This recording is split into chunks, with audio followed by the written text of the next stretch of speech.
एक छोटे से गांव में एक नन्ही सी लड़की प्रिया रहती थी। प्रिया की उम्र सिर्फ 10 साल थी, लेकिन वह अपनी हिम्मत और जिज्ञासा की वजह से पूरे गांव में मशहूर थी। उसे प्रकृति से बेहद प्यार था और हर रोज वह जंगल में घूमने निकल जाती थी।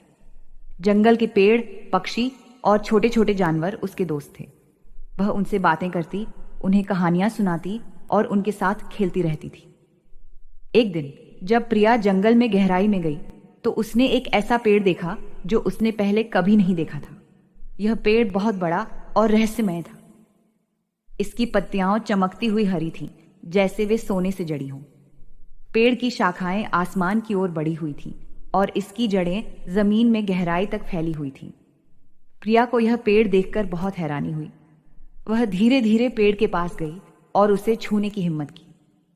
जैसे ही उसने पेड़ को छुआ, एक चमकती हुई रोशनी पेड़ से निकलकर हवा में फैल गई। प्रिया की आंखें चमकती रोशनी से चौंधिया गईं। फिर एक मीठी और धीमी सी आवाज पेड़ से आई, स्वागत है प्रिया, तुम्हें मेरे रहस्य का पता चल गया है। प्रिया हैरान रह गई। वह पेड़ की तरफ देखती रही, जैसे वह यह जानने की कोशिश कर रही हो कि यह आवाज कहां से आ रही है। पेड़ ने दोबारा बात की, हाँ प्रिया, मैं एक जादुई पेड़ हूं। मैं सिर्फ उन्हें दिखाई देता हूं जो प्रकृति से प्यार करते हैं और जिनके दिल साफ होते हैं। तुमने मुझे देख लिया है, इसका मतलब है कि तुम में कुछ खास है। प्रिया ने मुस्कुराते हुए कहा, लेकिन मैं तो सिर्फ एक आम सी लड़की हूं, मैं कैसे खास हो सकती हूं? पेड़ ने जवाब दिया, तुम्हारी हिम्मत, तुम्हारी जिज्ञासा और तुम्हारा प्रकृति से प्यार ही तुम्हें खास बनाता है। अब मैं तुम्हें एक रहस्य बताना चाहता हूं, क्या तुम सुनना चाहोगी? प्रिया ने बेसब्री से हाँ में सिर हिलाया। पेड़ ने कहा, इस जंगल में एक खजाना छुपा हुआ है, लेकिन उस तक सिर्फ वही पहुंच सकता है जो बहादुर हो और जिसके दिल में दूसरों की भलाई की भावना हो। क्या तुम वह खजाना ढूंढना चाहोगी? प्रिया ने तुरंत जवाब दिया, हाँ मैं जरूर ढूंढूंगी, लेकिन मुझे कैसे पता चलेगा कि खजाना कहाँ है? पेड़ ने मुस्कुराते हुए कहा, मैं तुम्हें एक जादुई नक्शा दूंगा। इस नक्शे पर तुम्हें खजाने का रास्ता मिलेगा, लेकिन याद रखना, रास्ता आसान नहीं होगा। तुम्हें कई परीक्षाओं का सामना करना पड़ेगा। क्या तुम तैयार हो? प्रिया ने हिम्मत जुटाई और कहा, हाँ मैं तैयार हूं। मैं किसी भी मुश्किल का सामना करने के लिए तैयार हूं। पेड़ ने अपनी शाखाओं से एक चमकदार नक्शा प्रिया के हाथ में गिराया। प्रिया ने नक्शा उठाया और पेड़ का शुक्रिया अदा किया। वह खुशी से भर गई थी क्योंकि उसे एक नई मुसीबत का इंतजार था। प्रिया ने जादुई नक्शे को देखा। नक्शे पर एक चमकदार रास्ता दिखाया गया था जो जंगल के गहरे हिस्सों की ओर जाता था। प्रिया ने नक्शे को अपने हाथ में थाम लिया और रास्ते पर चल पड़ी। रास्ता कांटों और झाड़ियों से भरा हुआ था, लेकिन प्रिया ने हिम्मत नहीं हारी। वह जानती थी कि यह परीक्षा उसके लिए एक चुनौती है। थोड़ी दूर चलने के बाद प्रिया ने एक नदी देखी। नदी का पानी बहुत तेज था और उस पर कोई पुल नहीं था। प्रिया ने सोचा, मैं इस नदी को कैसे पार करूंगी? अचानक उसे नक्शे पर एक चमकदार निशान दिखाई दिया। निशान ने उसे बताया कि वह एक जादुई पत्थर का इस्तेमाल कर सकती है जो नदी के किनारे पर पड़ा हुआ था।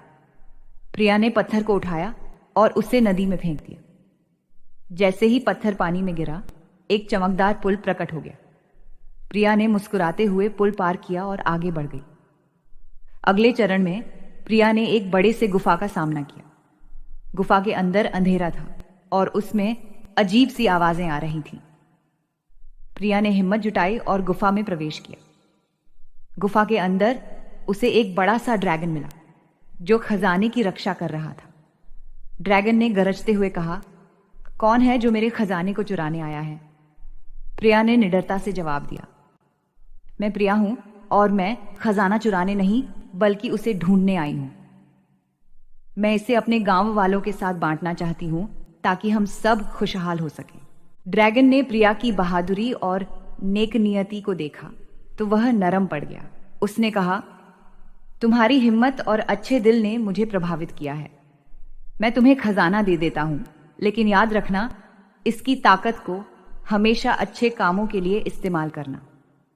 प्रिया ने खुशी से हाँ में सिर हिलाया। ड्रैगन ने गुफा के एक कोने में छुपे हुए खजाने को प्रकट किया। खजाने में चमकते हुए जवाहरात, सोने के सिक्के और कीमती पत्थर थे। प्रिया ने खजाने को अपने साथ लिया और गुफा से बाहर निकल आई। वह जादुई पेड़ के पास वापस आई, जहां उसकी यात्रा शुरू हुई थी। पेड़ अब भी वैसे ही चमक रहा था, जैसे वह प्रिया का इंतजार कर रहा हो। प्रिया ने पेड़ के सामने खड़े होकर अपनी पूरी कहानी सुनाई। उसने बताया कि कैसे उसने नदी को पार किया, ड्रैगन का सामना किया और खजाने तक पहुंचने में सफल हुई। पेड़ ने प्रिया की कहानी ध्यान से सुनी और फिर मुस्कुराते हुए कहा, तुमने बहादुरी, ईमानदारी और हिम्मत का प्रदर्शन किया प्रिया। तुमने न सिर्फ खजाने को हासिल किया बल्कि अपने दिल की पवित्रता को भी साबित किया। अब यह खजाना तुम्हारा है और तुम्हें इसे अपने दिल की इच्छा से इस्तेमाल करने का अधिकार है। प्रिया ने पेड़ का शुक्रिया अदा किया और खजाने को अपने गांव ले गई। जब वह गांव पहुंची तो उसने देखा कि गांव वाले उसके इंतजार में बैठे हैं। सभी को प्रिया की गैर मौजूदगी का एहसास था और वे उसके वापस आने पर बहुत खुश हुए। प्रिया ने गांव वालों को खजाने के बारे में बताया और कहा कि यह खजाना सिर्फ उसका नहीं बल्कि पूरे गांव के लिए है। गांव वालों ने खुशी से खजाने को स्वीकार किया और इसे गांव की तरक्की के लिए इस्तेमाल करने का फैसला किया। पहले पहल उन्होंने एक नए स्कूल का निर्माण शुरू किया ताकि गांव के बच्चे अच्छी शिक्षा हासिल कर सकें। फिर उन्होंने एक अस्पताल बनाया जहां बीमार लोगों का इलाज किया जा सकता था। प्रिया ने खजाने का एक हिस्सा गरीबों और जरूरतमंदों में बांट दिया ताकि उनकी जिंदगियां बेहतर हो सकें।